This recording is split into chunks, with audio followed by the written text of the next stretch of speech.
definition of blindness, and I guess it was more than even I thought that it would be. Blindness, we know, is a good condition of lacking visual perception. And not only that, blindness has many forms.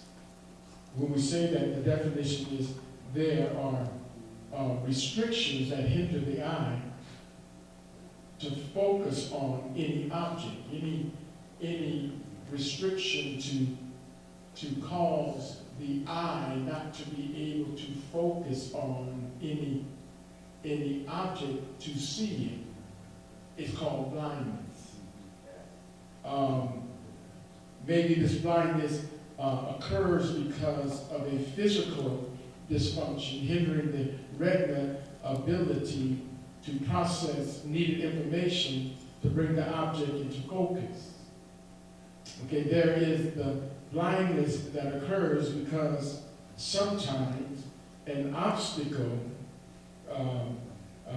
is in the way and makes it impossible to identify what the object is. They got a thing that they call legal blindness. And legal blindness is your ability to see shadows. You're able to predict where light is coming from. But with all things that deal with blindness, the test for blindness is light. Light is the test. If you have a challenge with your ability to focus or see text, that's why when you go to the eye doctor, he puts a light. He wants to see if your pupils are dilating, all right? Because dilating pupils mean that you are receiving light. And when you receive light, that's how you receive images.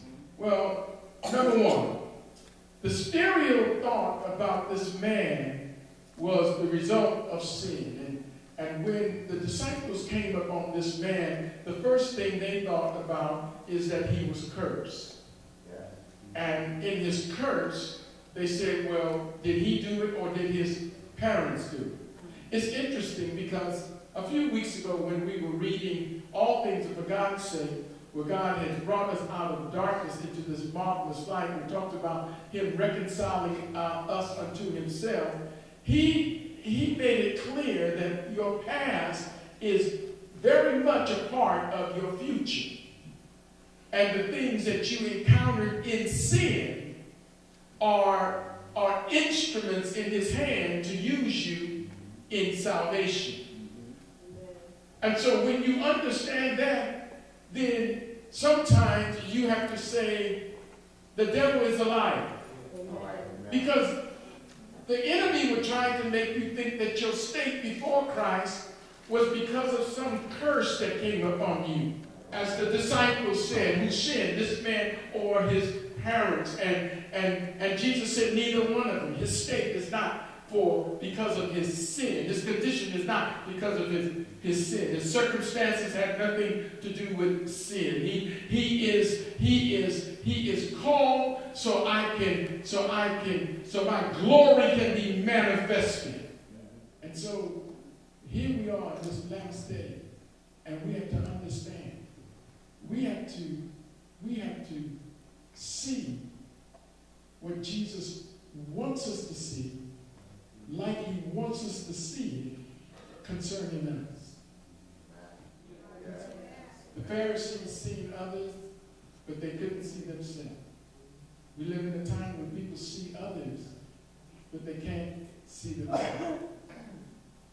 The disciples couldn't understand what was going on, but they thought that their dilemma, or the blind man's dilemma, was because someone had done something. And it wasn't that way. And Jesus wanted them to see. His state is that I might be glorified in the moment. And the blind man, he was the one that was the most innocent. He said, I